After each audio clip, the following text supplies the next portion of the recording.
Hi, welcome to NDE TV. I'm Peggy Robinson. Today's guest is James, and he has had two near-death experiences. And I call them near-death experiences, and James, you call them transitional experiences.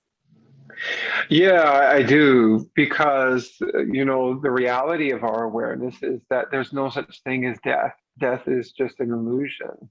Nothing really dies. We just walk through a doorway. So it's a transition from one vibrational state to another. That's cool. Okay, Yeah. I am, are you ready to tell about your NDE? I am. I am. Okay, I am. okay, I'm going to give you the floor, and then you can Okay. begin. Okay.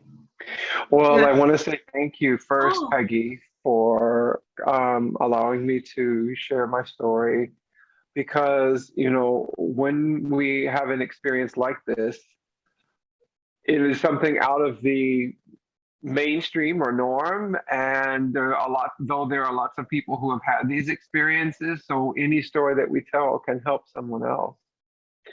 So my transitional experience came in 2005, and after 40 years of my life, 39, almost 40 years of my life, um, things had been very, very, very, very challenging from birth on. And I had just felt like it was all too much. I was living in Hawaii and part of the time homeless and part of the time working at a youth hostel. And I began to get ill. I began to have an anemic situation that I really didn't understand or figure out. But at that point, I kind of just surrendered my life to whatever source thought should be of my life. I just allowed whatever to happen that would. And I had a really good friend that had a friend who was an amazing acupuncturist. And my first transitional experience came on the acupuncture table. That this was after months and months and months of being very, very ill and very debilitated, and a lot of lost weight through the anemia. And so she asked him to help me any way that he could. And so I was on the table. And this was in the early part of the year in Hawaii when all of the whales are there giving birth to their babies and circling around the warm waters of the Hawaiian Islands. And I had been swimming as an open water swimmer amongst the whales and amongst the dolphins. And so the session, I guess you call it, the acupuncture session began, and I immediately just left, just went out. And I went into a state of being that I had never experienced before. There was no awareness of my physical body. There was no awareness of my physical self. There was just this beautiful light and this vibrational experience. And all of a sudden, I could feel this warmth surrounding me. And I just knew that the warmth was really, really, really immense and powerful, yet gentle and embracing and loving, and so many things that we don't even have words for. And then all of a sudden I sense like this movement, like I'm inside of something. I'm becoming aware that I'm inside of something, and I feel this like pushing to come out. And all of a sudden here I find myself being birthed from a mother whale. And this very experience is so significant for me because I had held on to what at that time I called trauma from being abandoned from my own mother. And this experience was so intense that I could literally, I could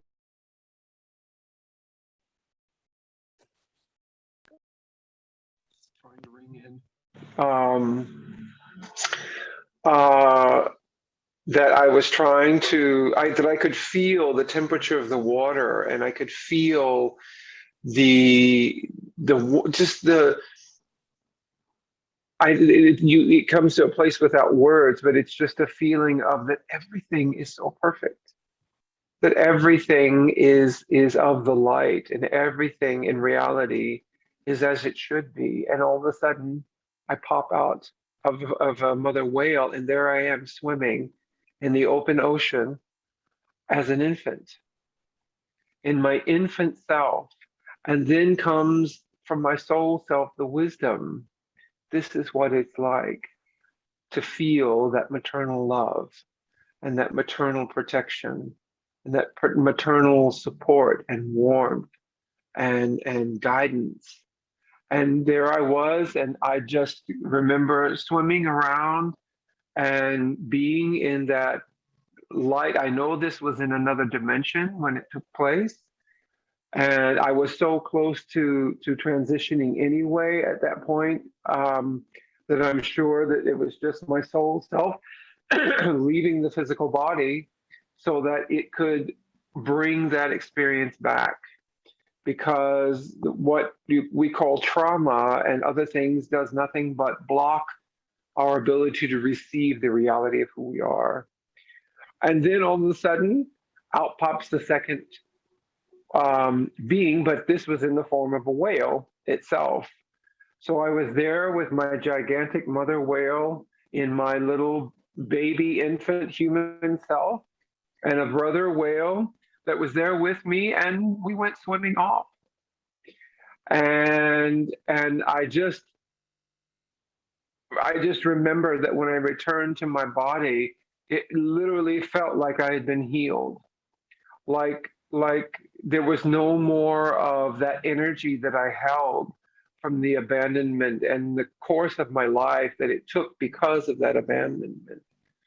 And it was just this transitional place. And what I later found out was, what I later was revealed to me, I guess, was that a different aspect of my soul had stepped in, and that was the rebirth. That was because our souls are innumerously faceted, and time is irrelevant in the ethereal. So our soul, we look at when we have something like past life regressions. Um, in reality, in our soul's perspective, it's all occurring at the same time, whether it's a lifetime in 1740 or it's a lifetime in 1152 or in 2021. Our soul sees it all at the same time. So it's all occurring simultaneously. And so another facet of my soul stepped in because the work that had been done with a facet that came in at my original birth, which is today, is my birthday. That soul aspect was finished, so stepped aside and allowed the aspect of my soul to step in that needed to come in. And that was the end of my first transitional experience. Then I was awakened on the table, and I have no idea how much time passed. I don't remember asking. I just remember being in that state and suddenly feeling as if there was absolutely nothing, everything in my body was healed and fine. But only did I, when I fully came back into the physical, did I realize that that wasn't the case. It was just the vibrational aspect of myself that had been shifted. Do you have any questions about any of that? Yeah, absolutely. Yeah, a lot of questions. So these both happened, both your near-death experiences happened while you're on the acupuncture table and you had been sick. No. No, the second one I'll tell. If you want me to tell that one first, I can. What was the first one? The first one was though, right? On the acupuncture table? First one was on the acupuncture table and being reborn from the belly of the whale. And you had been very sick prior to this. Oh yeah. And then the sickness was due to HIV infection. Did you feel better? I mean, did you feel healed, or you mean after? As I said, when I returned to the table, I felt that energy of rebirth. So, but I was at that moment, I had my eyes open and was speaking to the practitioner, but I wasn't aware of my physical body yet. It was only when I came to the awareness of my physical body that I thought, oh gosh, I still don't feel well. Things are not good. So that allowed me to be aware that it was my ethereal self, the vibrational aspect of myself that had been realigned with the expression of my soul. Okay. Yeah. Tell me about your second one. Okay, so the second one happened a matter of weeks later. Things continued to worsen, my health-wise, and I was very near transitioning. And so my friend said, you have to go to the hospital. We can't take care of you here at home. They need to see if there's any way to save your life. And so as I had surrendered, I said, okay, let's go. So I went into the hospital, and it was interesting because by the time I had gone to the hospital, I was more on the other side, if you will, of the veil than I was in my physical self. And I remember speaking to a couple of nurses, and then I remember speaking to a physician, a researcher. I said, well, it came into a room where I was isolated because they didn't know what was going on with me. And the doctor came and, with his clipboard and his pen and whatever, all going down the list of things that they had found in my blood work, and said, well, Mr. Newman, we believe that you have leukemia. And at that point, I was just kind of looking off onto the wall or something. And all that I remember was very then consciously turning to him and looking at him saying, that's not it. You'll have to keep working. And then turning back to wherever I was looking. And so they put me in a room and started to treat me, and my situation deteriorated until I was no longer aware of my physical body, and was later told that I would get up and walk around the room and do all kinds of things. And I have no recollection of this. And then suddenly I transitioned. And when I transitioned again, I returned to that place of just absolute peace. But this time, instead of into the belly of a whale, I was in something that you would recollect was like a train station or a subway station. And when I walked into the subway station, I immediately was aware that I was going somewhere else, that I wasn't going to stay there, and I wasn't going to stay in that vibrational state of being either. And I remember then just looking around and just allowing myself to, I guess, acclimatize to the space where I was. And all of a sudden I could see just people, or what were inner vibrational light bodies in the shapes of people. And I was aware that there were children, and there were parents and adults, and there were grandparents, and there were all kinds of people doing the exact same thing that I was doing. They came there in a transitional moment of their life, and they were awaiting the train to the next station, to the next place, when I say place, I refer to the next vibrational state of being. And then I was made aware that I was going to return to my physical body. And there wasn't a voice that came and said, well, you're going to go back. It's an awareness that comes over you. Just like when the breeze of the wind comes to you, oh, you're aware that the breeze has just arrived, or the wind has touched you. And it's no different than that. And so I didn't think, but I had this sensation of like, well, let me absorb what's here. And all of a sudden, there were two really, really significant things that I could feel with all of my being and beyond. One is that in the reality is in our soul state of being, we hold the awareness of all that is. There is nothing that is a mystery. There is nothing that is untold or unsaid or that we are unaware of. We are aware in our reality state of being on the soul level of all that is. And the second thing was how deeply we're loved, how absolutely deeply we are loved by all that is and all that we are. And a few other things came to me that I don't recollect right now, but they have been part of the evolution of my life since I came back. And that's really the bigger part of this story, is what happened after I returned. And but as far as the transitional partial transition state, what you call the NDE, I then was there just absorbing and remembering what there was there to offer, what there was for me to bring back with myself, because I knew I was returning. And suddenly there was this awareness that then at some point after this occurrence, that I would be sharing not only the story, but the awareness that I brought back. What some would call knowledge, but it's wisdom, that I would be sharing the wisdom in different ways when I return to my body. So the first thing that I remember when I returned to my body was I was freezing, but yet I was hot.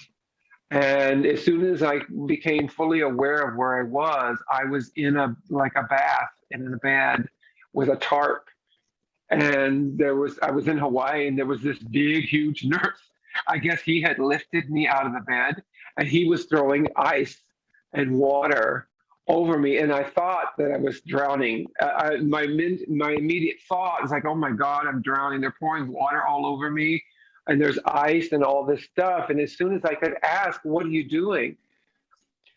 The nurse, a female nurse, came in and she says, "Well, you are burning up." She says, "You've got a temperature of 109." She says, "We didn't imagine you were going to even live or speak or anything. That if you did return, that you were going to be a vegetable, that you weren't going to be able to respond."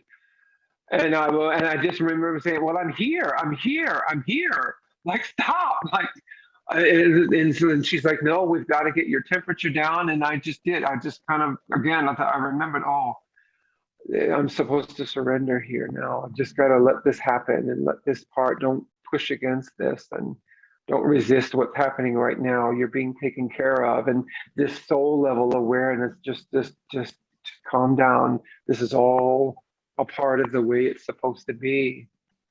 And after, I guess they had gotten my temperature back down and I was more stable, that same female nurse walked in and she's like starting to tell me about this that I said and that I did. And I said, I kept, wait a minute, let me tell you what I just experienced.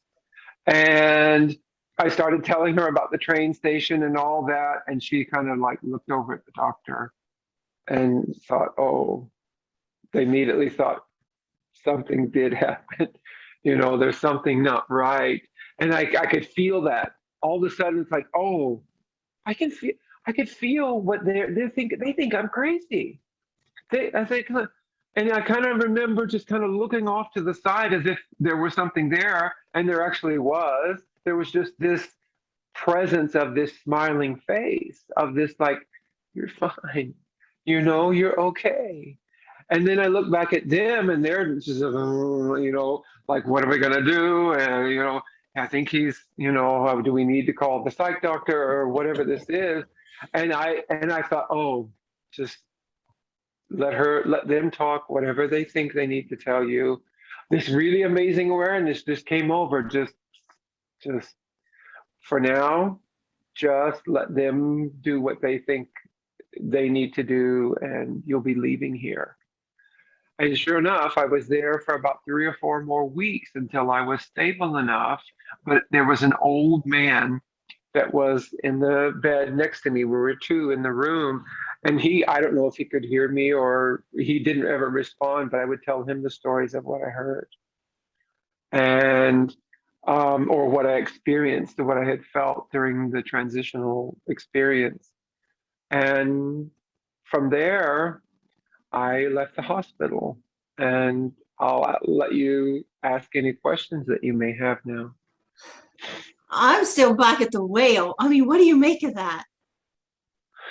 Well, we agree as a soul self before we come into the physical body to experience a journey and all of its occurrences. And the intention for us that we hold is to experience it as the observer and experience it so that we can receive the wisdom, learn the lesson, see the gift in whatever it is that's taking place. No matter if you may consider it horrific or horrible or oh my God, there's a gift there. I There's mean, did you think always reincarnation? I mean, what did you think no. right after that? Like, why? I knew that the energy, the vibration I had held from what at that point I had not seen the gift and was considering as a trauma. I knew that that experience with that mother whale was so that I could clear all of that away. Because what many refer to as the veil is nothing more than our own beliefs that we're not a soul self anyway. And that's what the veil is. The veil is what we call grief and sadness and trauma and shame and guilt. It's that energy that creates the density of that veil so that we cannot see who we really are. And so the experience with the whale was so that I could clear away that what I was holding as trauma in my physical body. And that's part of why I was anemic and so sick. So that I could then begin to receive the wisdom that my soul self had to share, not only with me so that I could heal, but for the world.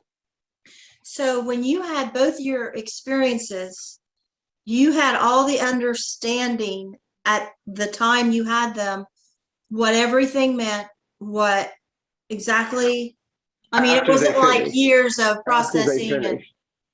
yeah. Well, I didn't have understanding because the mind isn't capable of grasping all of this. It's the heart space, it's the awareness and the feeling of it that things have shifted. The awareness that I can tell you that I hold now, part of it was immediate, but it was just enough so that I wouldn't stay stuck there trying to figure it out. So that I, like with the whole ice and all of that, I could just like just let yourself move forward now. Let yourself come through this and let yourself go forward. That was the awareness that I held. And I was aware that a lot was going to happen, but it was going to happen with the soul aspect of myself that had stepped in after the rebirth and the wisdom that it held. So I could then experience what I experienced before, because when I left the hospital, they had just gotten me stable enough to put me on a plane somewhere because they had no belief in the fact that I was going to live any more than a couple of weeks. And so they contacted my biological mother, who I had never lived with and never grew up with. And really, I knew her, I had met her and had contact with her different times in my growing and from about my teenage years on. And She then, but abandoned never, you, right? yeah, she did. She did. But therein lies the gift that even in that experience of receiving that. So what happened is they contacted her, and she was the only person legally that could sign something to release me into someone's hands because, you know, they had a terminal diagnosis or prognosis or whatever that is, that How I old were wasn't going you? to live. I was 39, about to turn 40. What a 40th birthday. Now, today's your So birthday. Happy birthday.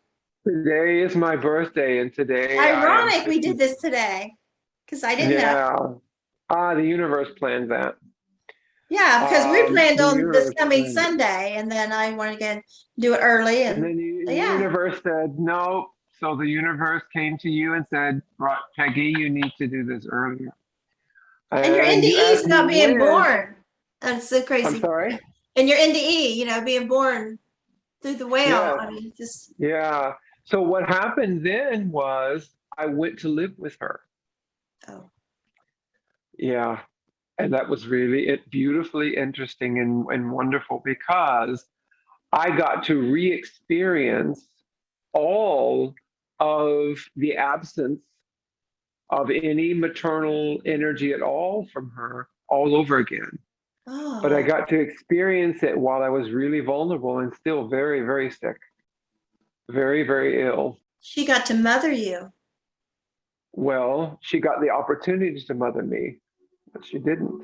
Oh, Even then, she put me in a room and kind of left me to my own devices to do for oh, myself, just like she did as I was a child. But at the time, of course, the immediate response was about half of what I had experienced before, but yet there was something saying, no, there's a way through this. You don't have to repeat what was repeated before. And sure enough, piece by piece by piece by piece by piece, I began to realize why she did what she did the first time around when I was 10 months old. She did what she did as a gift to me, as everything that we experience here is a gift. mhm. She, when I was 10 months old, I had two older brothers. When I was 10 months old, she packed my two older brothers up and their things in a suitcase and left and put me in the kitchen floor with a bottle and locked the door and left the key. It was an apartment that she was renting and left. And a couple of days later, an uncle, one of her brothers, an uncle of mine, saw her somewhere out, but only saw her with two kids, knowing that she has a third. And just need to get a little water. And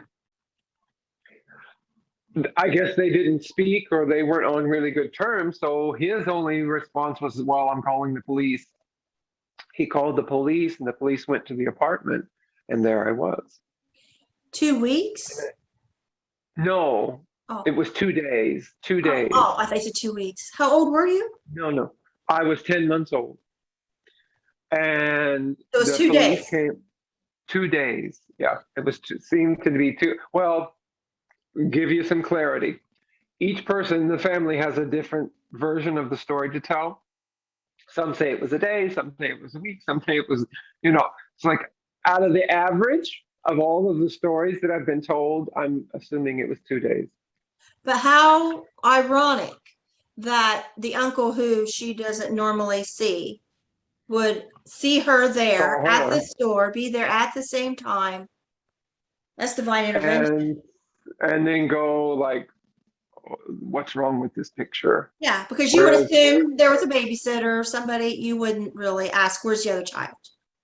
Those yeah, people. well, they kind of knew that she had a roommate that would watch us as when we were infants at some point, but he just felt that there was something wasn't right about that picture, and so he called the police, and sure enough, Thank they went to God. her apartment.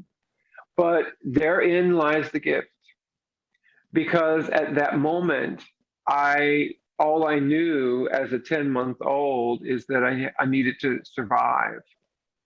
And so I went into this survival mode, and this beautiful gift of vibrational perception began. So you remember being left alone at 10 months old? Oh, absolutely. Absolutely. And carried it for a long time as a trauma. That's why the rebirth in from the whale mother, because I carried that energy that was so just stifling and suffocating. And even for years and years and years, I lived with breathing problems because of that energy that I held. And so at that point, the gift in that moment that I see now was I began to, at 10 months old, to remember what it was like to vibrationally perceive what was occurring around me, what was going on around me. And if someone came, were their intentions good or were their intentions not so good? And people ask me about that. Well, what do you mean vibrational perception? I said, well, everything is energy. It holds a vibrational frequency. And it either is aligned with the light or it's a place distant from the light or somewhere in between. And vibrational perception will tell us the story of what is about to occur. Just like I was talking about the doctor and had the whale experience and then was in the hospital and being revived. I could vibrationally tell that they thought, as I was waking back up, that they thought I was crazy. Or when I could tell my story, that they thought I was crazy. I could sense that before they even said a word to me. And it's that vibrational perception. And people ask about it, and I said, well, a good example is your dog, right? So if you've got a dog that has been allowed to just be a dog and discover itself and all of its capacities, and not owner that's really strict with the dog and the dog's only allowed to do this or sleep there or do that. If you've got a dog that's been allowed to live its life more openly, someone can come to your door and that dog knows if that's a family member, a friend, someone that you have good relations with. They know if it's a stranger and that you need to be alerted that there's a stranger there, or that dog knows if there's somebody that comes around your house that doesn't have good intentions. And the dog will let you know that too. That's vibrational perception. The dog knows who's coming through the door before the door is even opened. And that is that all of nature still holds as a gift and as a capacity, that capacity for vibrational perception. On the soul level, we have that same capacity. And that's why I experienced a lot of that, to kind of remember that that we are all capable of that. And that is how I do the artwork that I do now, is through that vibrational perception. When you were talking about the dog example, I was thinking about there's some kind of scientist thing where they see waves change. I don't have the technical terms when there's an observer, like it actually affects waves. And I'm thinking, the dog will let you know, but the observer is the one that picks up from the dog. Like, some dog like you're talking about is just tied up out here. They may be trying to let their owner know too, but if the owner isn't observing the dog and know the dog, have a relationship with the dog, they're not going to get that information from them.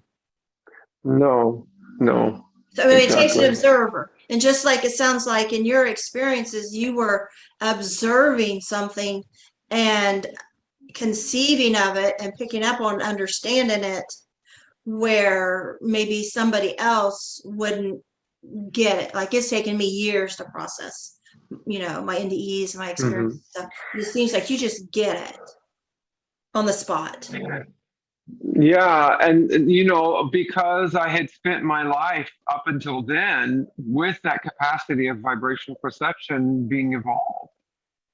When I was 23 years old, I moved to Brazil and didn't speak a word of Portuguese, and moved to a really small little village and just had to figure it out, right?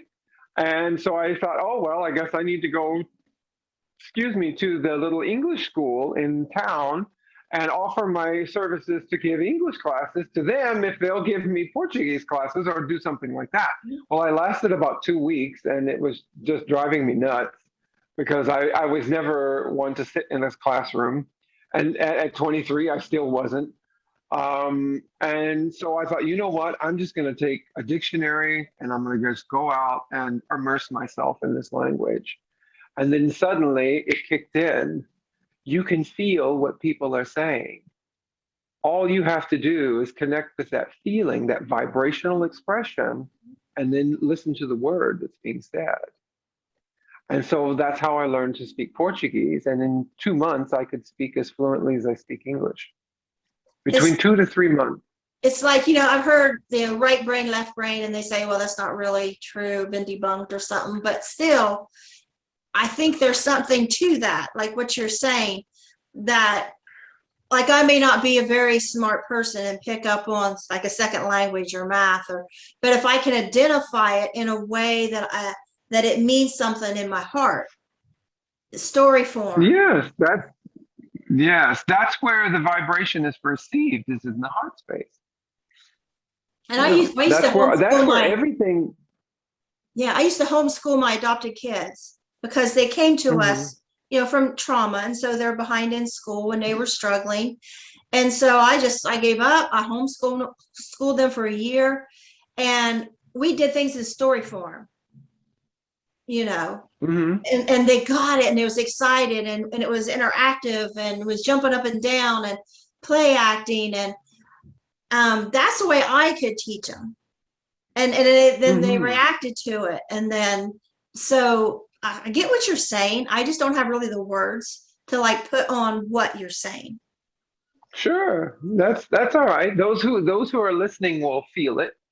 They'll feel it, and that's what sometimes, most of the time, when we put words or labels to something, we diminish what it is. We just have to speak it into reality and allow those to receive that are ready to receive, and those aren't, we get to plant a seed. Now your art, that comes to you in visions? It does, in vibrational expressions, yeah. And is it paintings? Most of the work that I do is in paintings, and if you can, I don't know if you can allow me to. Sure. Nope, I don't think so. I know if you can allow me to share the screen, I can share. I don't know if oh yes, I do. Let me see if I can share. Let me go off my screen so yours will be bigger. Okay. It says right now that only host can share. You'll have to allow me to share screen. I don't know how to do that. I'm sorry. Okay, that's all right. I can show you. I mean, because it's all here in my house.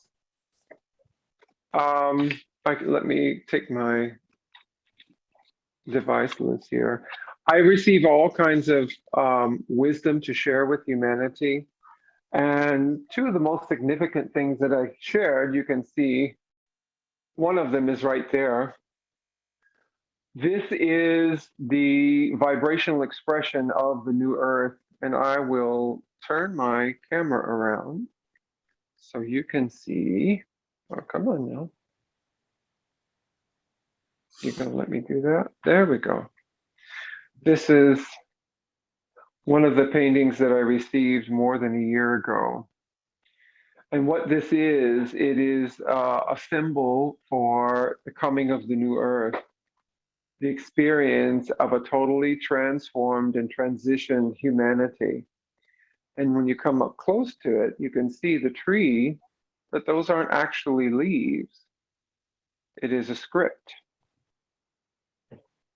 It's a vibrational expression from my soul origins that expresses the story of the tree of life and of the coming of the new earth. And here is also script all the way around in this sphere, and then the script of the seeds that we plant for the cultivating of this new earth. And this sphere here is the space where the new earth will reside here in this universe. And the star of guidance that is here above the moon, I received the painting first, and then all of a sudden, the image of the star itself came. And this is what the star looks like close up.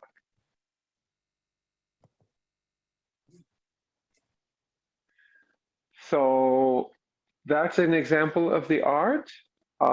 This is an example of this is what I received. This image is my place of origin, of my soul's origin.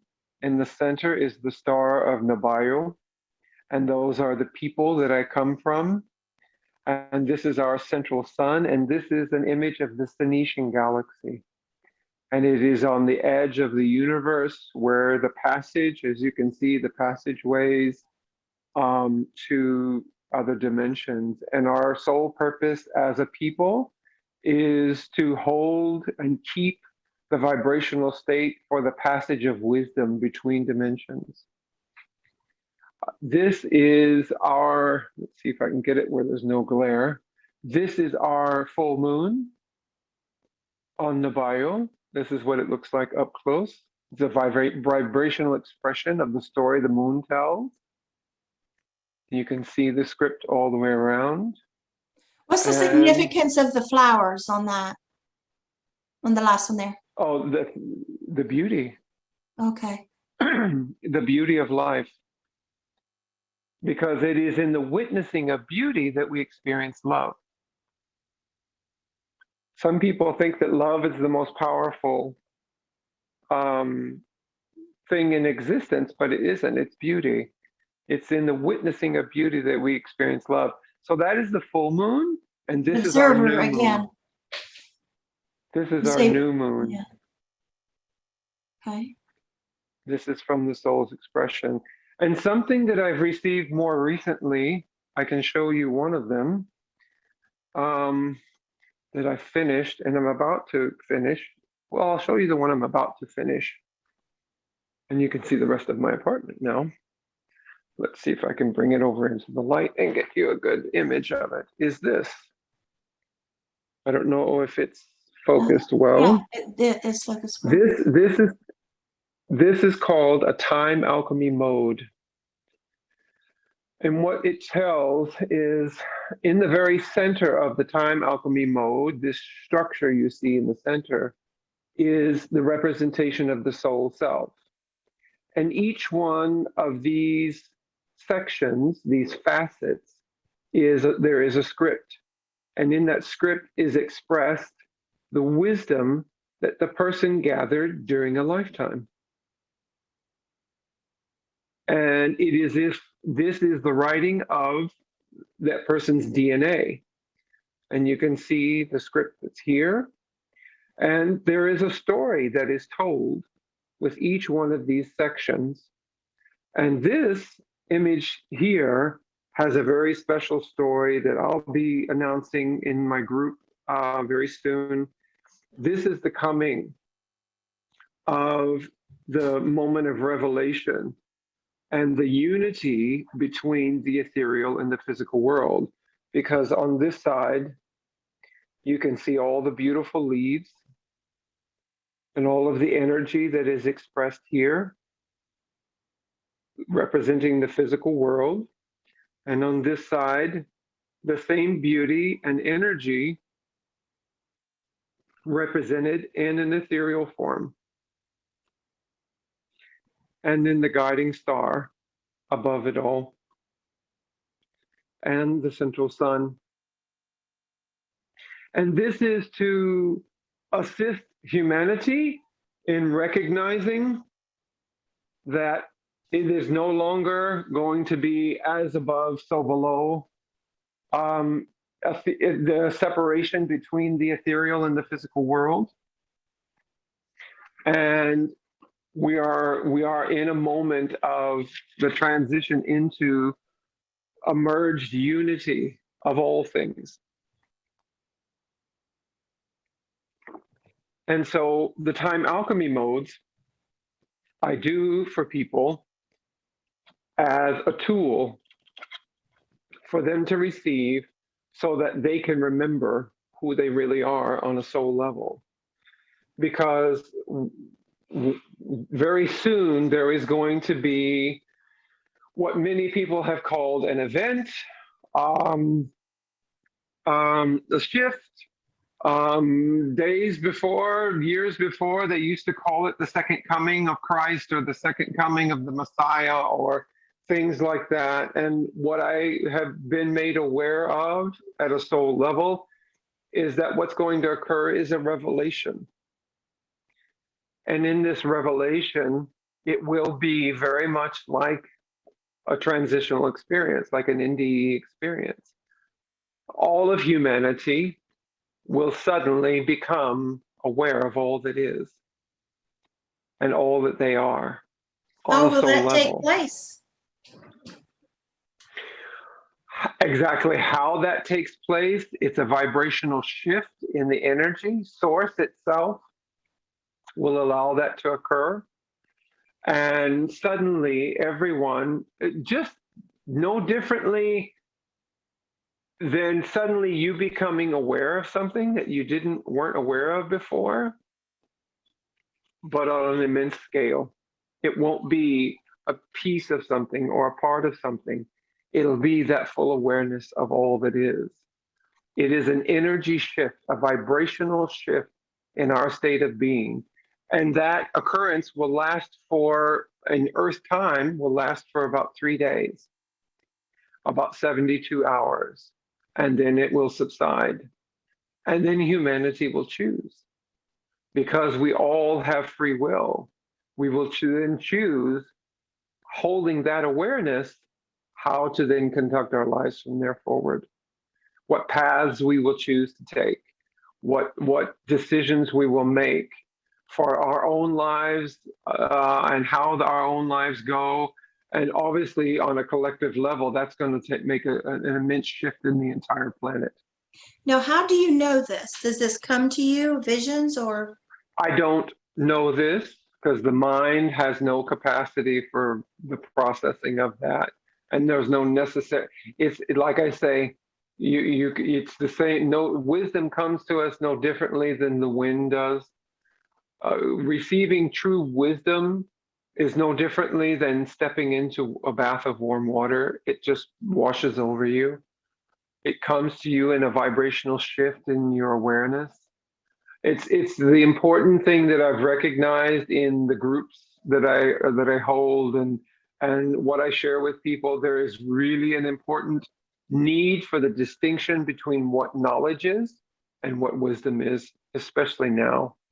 Because knowledge is just something, it's just things that the mind can conceive and the mind can process and work through.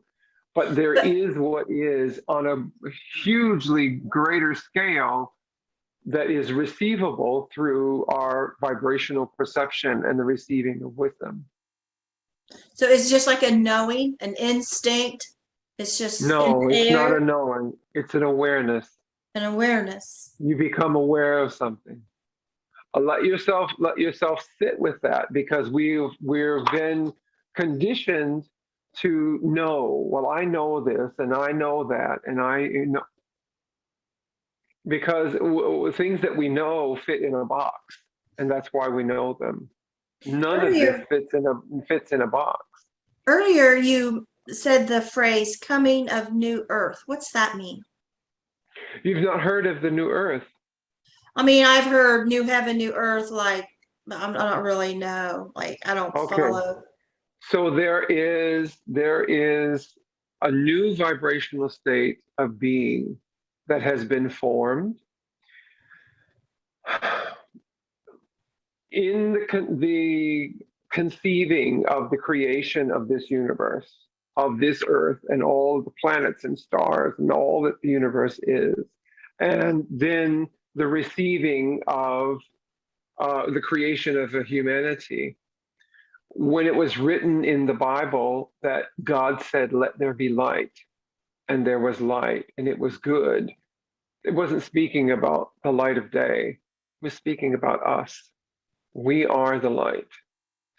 And our intention for coming here and into the physical bodies and experiencing what we experience was and is still is solely for the gathering of wisdom. And that gathering of wisdom is for the expansion of Source itself, of God itself. And it's why God created the tree, to give us an example of why we're here. And that's why you always see the tree of life, the tree of this, the tree of that. It's because that's what it represents. The tree is our closest genetic and vibrational relative that we have. It's not the chimpanzee. It's not something in the ape family that science would have you believe in that limited perspective of the mind. So the tree represents the gathering of wisdom, because what does the tree do? The tree grows and grows and grows and expands itself. And if nobody chops on it, it just expands into this beautiful big, just, I don't even know that there are flowers that are as beautiful as the trees are. And it has leaves on it, right? Well, what do those leaves do? They always turn themselves towards the sun to receive the sunlight. So the photosynthesis, this is scientifically speaking, so the photosynthesis can happen and the tree can get the nutrients from the sun and from the air and from all these things, feed it into the tree, into the trunk, down into the roots and into the earth, right? That's more or less, in a very simplified story, what the tree does. Well, we do the same thing. We agree to come here, experience the occurrences of our lives from the place of the observer, receive the gift of the lesson that it has to teach us. And as we take that in, as there is no disconnect between us and the reality of Source or God or whatever you call it that we are, that wisdom is fed back into Source. So Source has expanded to such a state that even quantum physicists and astrophysicists will tell you that they don't know why, but the universe is expanding. I said, well, I can tell you why. It's because Source itself is expanding. So all of that wisdom that has been gathered has now been put into a collective state of being that is known as the New Earth. But the only way for us to arrive at that New Earth is to be in vibrational alignment with it. Because even quantum physicists will tell you that only elements of like vibration can occupy the same space. How many times have you heard you are what you attract? That's because whatever you're seeing around you holds the like or the same vibration that you do. And that's how we arrive at the New Earth, is by becoming fully aware of who we really are. And that is what the work that I do through all of what occurred after my transitional experiences, my NDEs, that has led me to this point right here, is that using that capacity that we all have of vibrational perception. And for example, if someone connects with me, sends me an email, however they connect, and say, I'd like to have one of the time alchemy modes done. Now, is like that alignment life at Gmail? Is that where Oh you? yes, my email is alignmentlife11@gmail.com. So if someone contacts me either through Facebook through my group or through email and says, I'd like to have a time alchemy mode done. I'd like to be introduced to my soul self and hold a greater awareness of who I really am. I ask them to set up a time. We'll set up a time and I'll have a few minutes of conversation with them. And I'll ask them some specific questions, whatever I'm guided to at that moment by their own soul self, to occupy their conscious mind. And then my soul self will have a conversation with their soul self. And I'll simply ask, tell me the story. Who is she really, or who is he really on a soul level? And I'll sit with it. And when I finally get the canvas and it's that person's turn, because I've got a few of them to do here, I'll sit here at my table and put some really peaceful music on and I'll remember the energy, that vibrational state that I felt when I was having the conversation with the person, that few minutes conversation, and I'll sit and return to that vibrational place and say, tell me the story. And I start getting a feeling of a place or a situation like my own, like out in space, or what would seemingly be out in space, or a city, or there was one that I did recently. This woman, her on her soul level, she is from a realm of angels. And literally all of these gold halos showed up and all of this imagery, and I can show you that painting as well. Well, I can't because I can't share it. She already has it.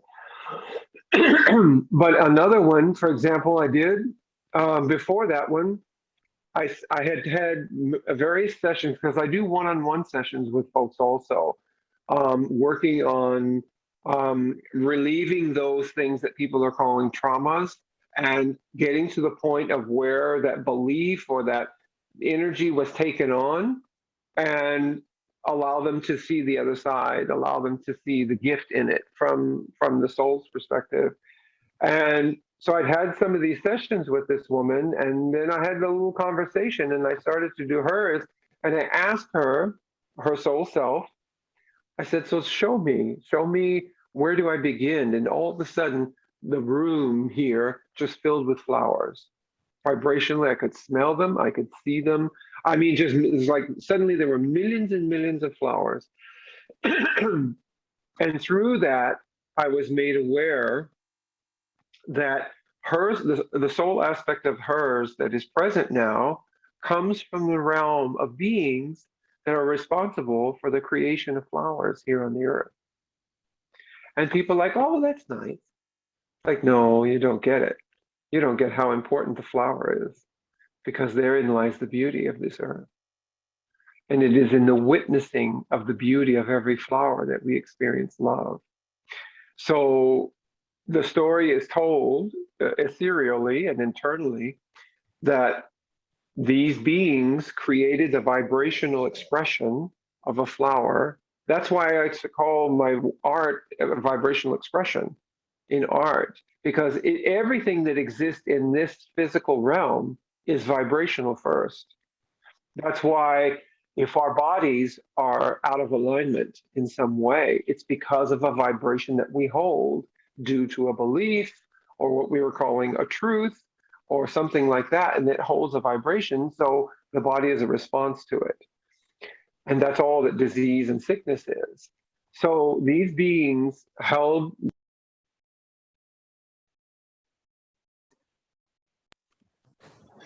the energy for the expression of flowers here on the earth. So during all of the time of the evolution of the earth, there were first the volcanoes and all of these things that happened, and then life started to appear, microbial life and all these kinds of things, and then actual life, plants and things began to appear on the surface of the earth. And then one day a flower appeared, and it was bloomed, but it didn't thrive. And it was the awareness of why it didn't thrive wasn't held at that point by those who had created the vibration for the existence of the flower. And so they tried again. These beings sent the energy for the birth of a flower in here, just like our birth. It's no different. The birth of a flower. And again, the flower was born, but it didn't thrive. Well, this situation kept repeating itself until one day the flower was born and there was someone to observe its beauty. And from that point forward, the flower thrived. And that is because there is a thread of life through us all. There is a golden thread of source light, of love, that is sown through us all. And it's that usage of that term namaste, or I see you. Yes, you're beautiful. That kind of energy exchange that allows for our existence.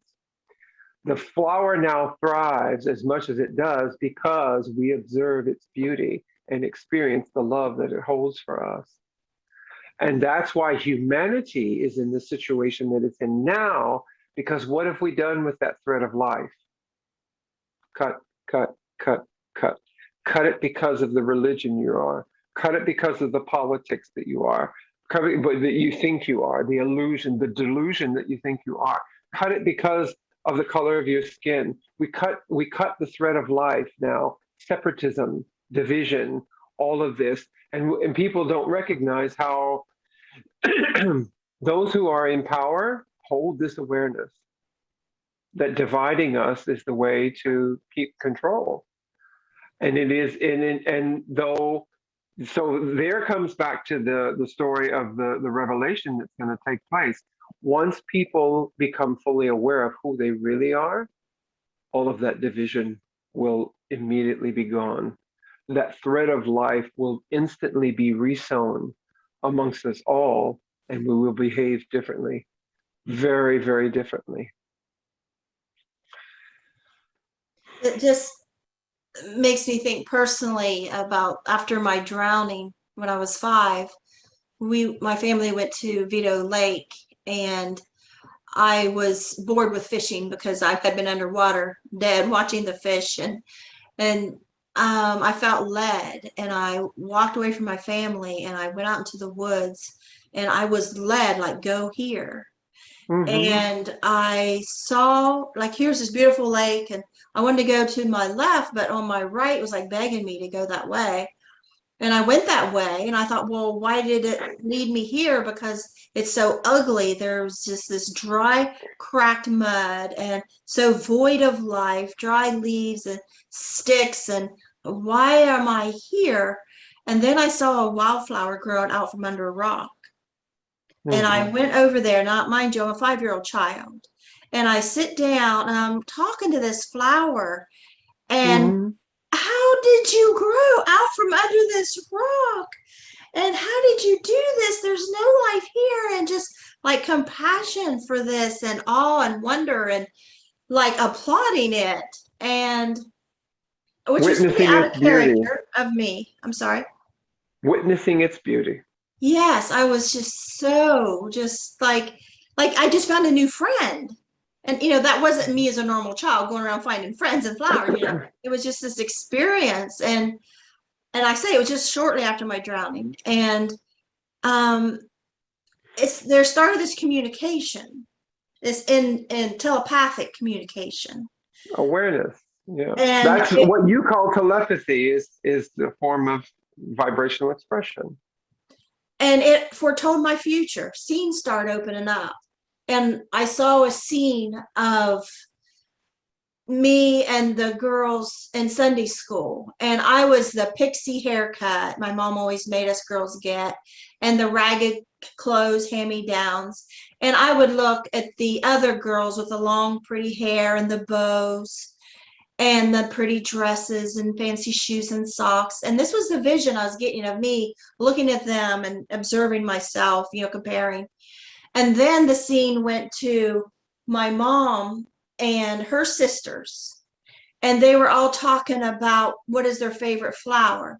And they were all saying their favorite flower was some expensive flower shop flower that takes a lot of care and mending to grow. And then after that scene, I was told through this telepathic that I'm like this wildflower. And those girls in their pretty hair and dresses and bows are like the expensive flower shop flowers. But I didn't need all that. That I was growing up in a harsh environment, just like, this flower was. And I would have a long, hard time growing up. I would grow up in a very rough environment like this flower was. But because of it, I would have something these other girls would never know. I would have a strength inside of me. I would have the will of a wildflower. And that's why I named my memoir, Will of a Wildflower, because it was such a moving experience, that a memory I always had of this little thing, you know, in my childhood that I didn't understand until after my near-death experience at 25, and you know, didn't even get it then, but you know, gradually, because things didn't come to me all at once. It was like a lifelong process. And then it dawned on me what significance that had. And, you know, at 60 years old now, I can look back, and all the hard times that we all have make us so much stronger. We They're the weather gift. the storms. Yeah. Yeah. Well, that's a beautiful thing for us to remember, is that even in the storm, I mean, we've got the remnants of a hurricane passing through right where I am right now here in Ironic. Kentucky. That even in the creation of the hurricane, one of the most brutal storms that we know of, what exists at its center? The eye, where there's nothing but peace and beauty. And that is the representation of how we can experience any storm, any situation. We can come to the place of stillness and see the gift in all of it. When no matter what's happening out here, we can stand in this place of stillness and peace, and we can invite others to join us there. And that's how we will transform the world that we see around us right now. It's learning to dance in the rain.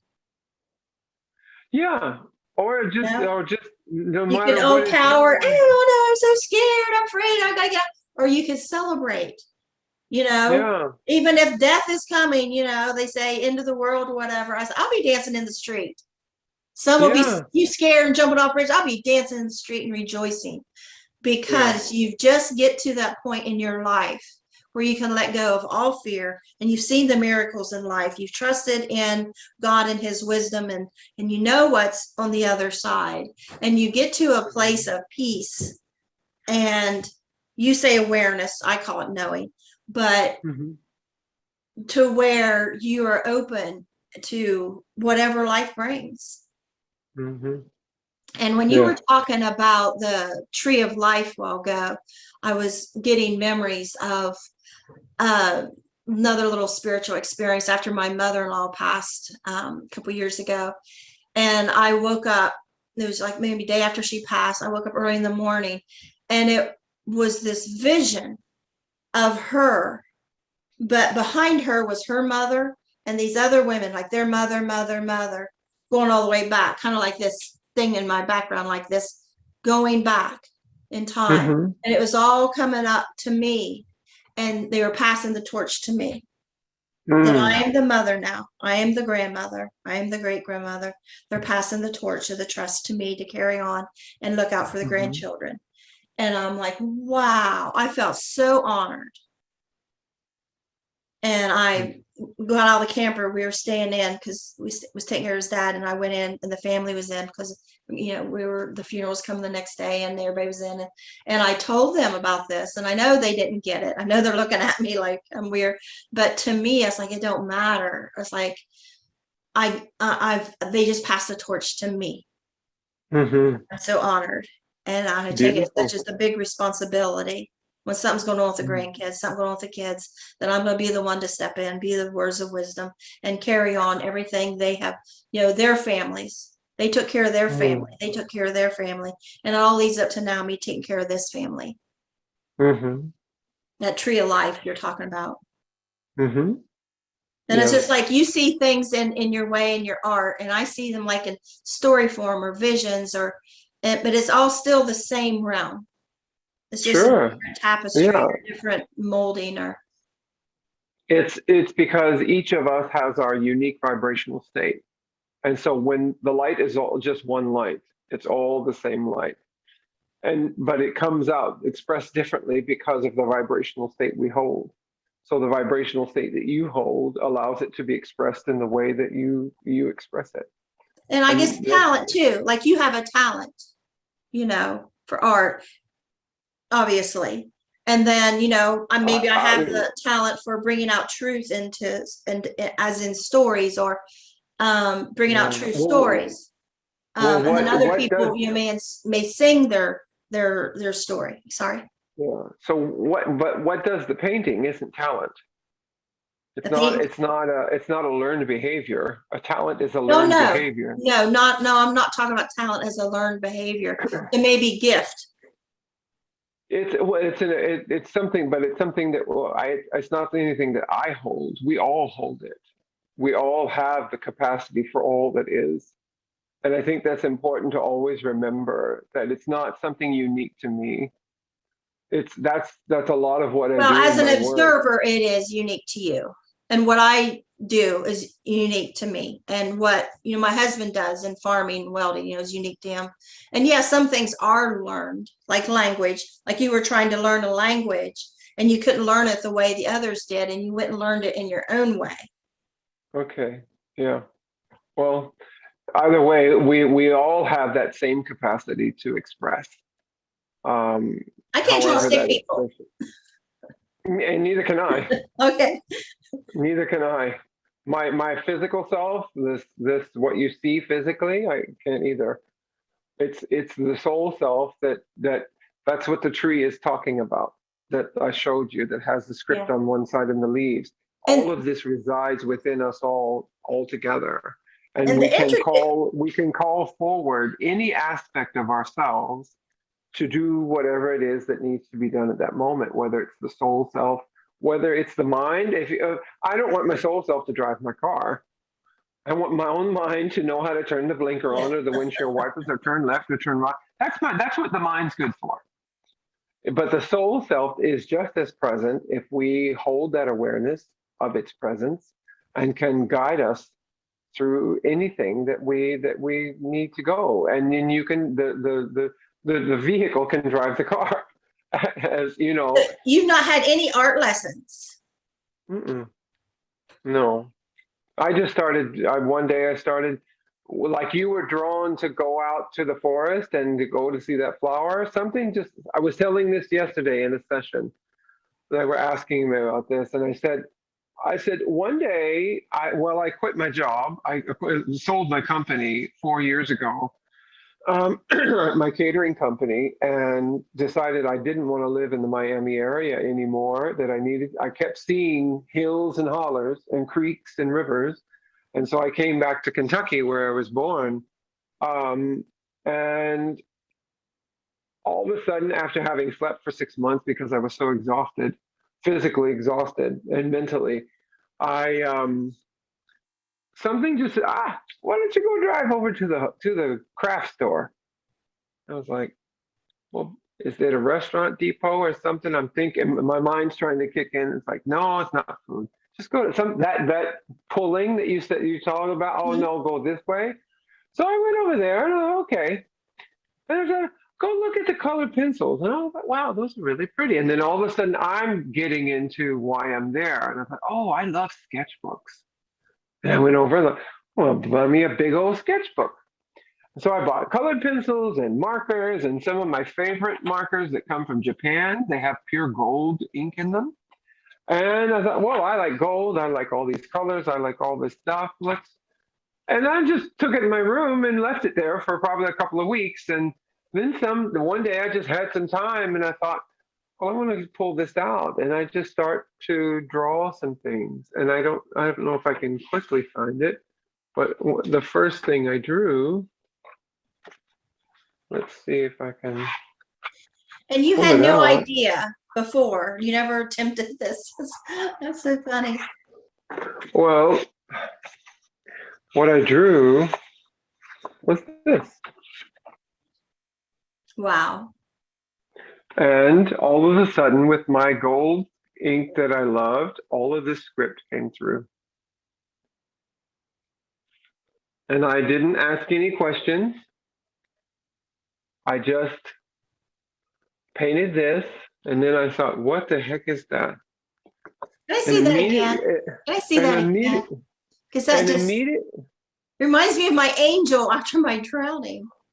Well, it's our soul self. What you thought was an angel wasn't an angel. It was you.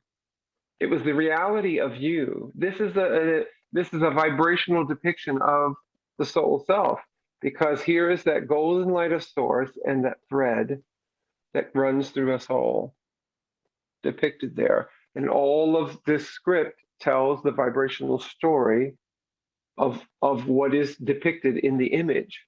So that was the first experience of recognizing how the work I was to do would come. There would be some kind of image, and there would be some kind of script, and some combination of those things of the vibrational intention and the expression of the story itself that it holds. And this holds the intentions to remind us of who we really are. And then I received this,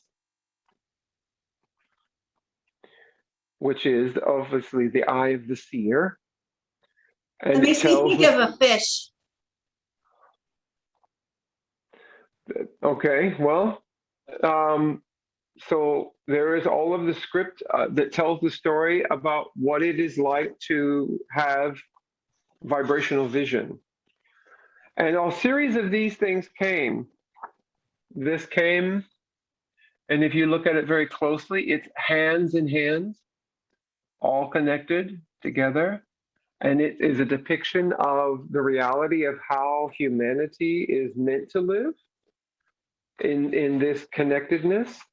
And then this image came, and this is a depiction of the reality of abundance. That abundance is fluid, and it is never ending. And we receive the golden light of source, and this represents us as a vessel. So what is meant to take place is we are meant to fill our own vessel first. And as it overflows, we can then share with others. And this is the vibrational expression of the significance of it all. And this one is called True Balance. And that's where it all began. And it just continued to evolve from there. And these are expressions, vibrational expressions of wisdom. And it was wisdom. It was the awareness of wisdom that called you into the direction of the forest. And then your ego self, your mind would say, oh, it's ugly here, oh, it's this here. So there was that push-pull. But gratefully, you allowed the wisdom, the awareness and the wisdom that was pulling you, that magnetism of it, to guide you. And people many times ask, well, how do I decipher between the two? And I said, the wisdom will always bring you to a place of peace. The wisdom will always bring you to a place of greater awareness. And the ego self will always take you on a merry-go-round trip and leave you right back at the same place that you were before. After my second NDE 20 years later, I was being led to places that I saved lives. I didn't know these people needed help. I didn't know, and it was just led me. I don't know why I'm going out here, but I'm led. I have to go.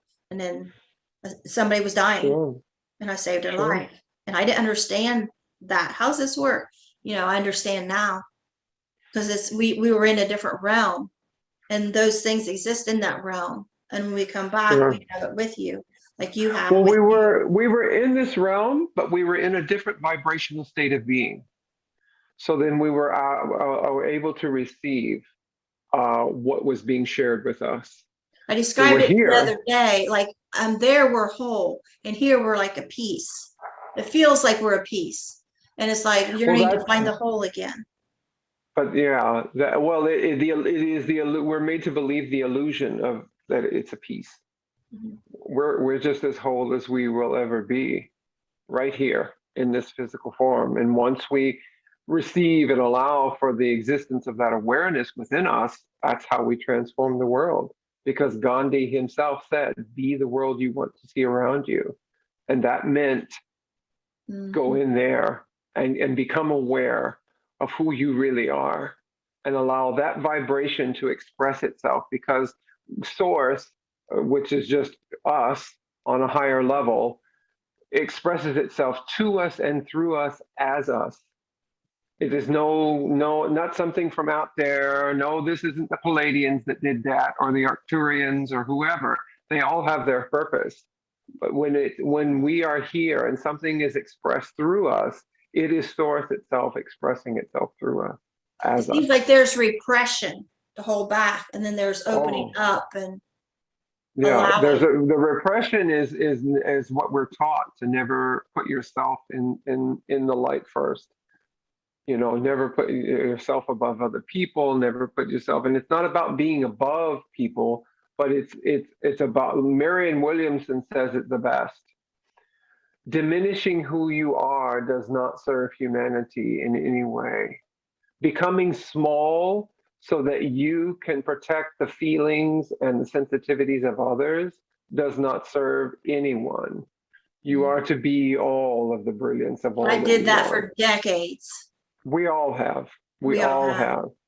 We all be, for one reason or another, because we were taught it as children, and it's interesting, the commonalities in the stories of that oppressiveness, because those of us who experience that as the gift, because we came in with a very brilliant light, and those who were already here recognized that brilliant light, and then we're just like, oh, don't make that too big, don't do that too much, don't be all that you are too much, because I can't handle that, whatever that is, because the adults had already gotten into the ego self, the illusion, and some the delusion of it all, and we're adhering to those illusions. Like the little girl in you had already adhered to an illusion about the other girls with the pretty dresses and the bows, that they were better than you. Your family had taught you that already, but you were taught that as the gift. So that because when we're in that place of discomfort, because that's not comfortable to think that someone is better than you and someone is more than you, and that's uncomfortable. So we're going to find a way out of that. We're going to find a way through that. And so therein lies the gift. The gift is that that's exactly what pushed you forward into constantly reaching to discover the reality of who you are. It's all a gift. Anyone who speaks of darkness is just speaking of illusion. There is no such thing as darkness in reality. It's all light. It is all a gift. I always say we have two ways to be. We can be in the dark, we can be in light. We can be filled in anger and hate or jealousy, rage, whatever, or we can But let go, be in. anger and jealousy and hate are of the light. There's no darkness. That's illusion. That is delusional to believe that it's darkness, because anger and hate creates discomfort. It's just like the fire. If you go and stick your finger in the fire, it was created for you to respond with pain. Because if you leave it in there long enough, you're going to burn it. But what do we usually do? We pull back, we get out of it. So the fire is actually the gift, or the anger and the pain and the hate is the gift, because it has us finding our way out of it to a And you higher don't place. realize that that was an illusion. The anger and the hate and rage was an illusion until you pulled out of it. Mm-hmm. And you're on the other hopefully, side of it. And looking back, I'm like, why did I stay in that? I didn't have to stay in that. no, well, and most people then call that the trauma, and that the bad being. I won't say the bad guy, but the bad being. And because we're taught that we need to do this, we need something to push against. And that is the biggest illusion of all. That's why the separatism exists, so we can push against each other. It's all just a delusion that people are adhering to. And they're adhering to it in their, people, the word racism is used so much. And it's just another form of fear. It's another form of separatism itself. Separatism takes the cutting of that thread of life, and it's all, even it's like, and it is just as insane racism as the thumb thinking it needs to stifle or oppress the pinky. I Well, think without all of them, the hand doesn't function. And without the hand, the arm is no good, because it can't reach out to anything and get it. It's all part of the same body. And the more we adhere to these delusions, no matter what it is of what you think you believe, the illusion of that belief, it all just, it's all what creates the chaos that we see in this world now. Well, it has been very interesting. I'm so glad that we connected and got you on here. I'm so glad we got to see your pictures. And is that how people can reach you? Is the alignment life11 at Gmail? Or The your best group? way is either the group on Facebook, which is Alignment Life, on Instagram, Alignment Life as well, or at my email, which is alignmentlife11@gmail.com. Okay, thank you so much for coming You're on. welcome. Okay, You're I'll talk to you welcome. later. All right. And bye-bye.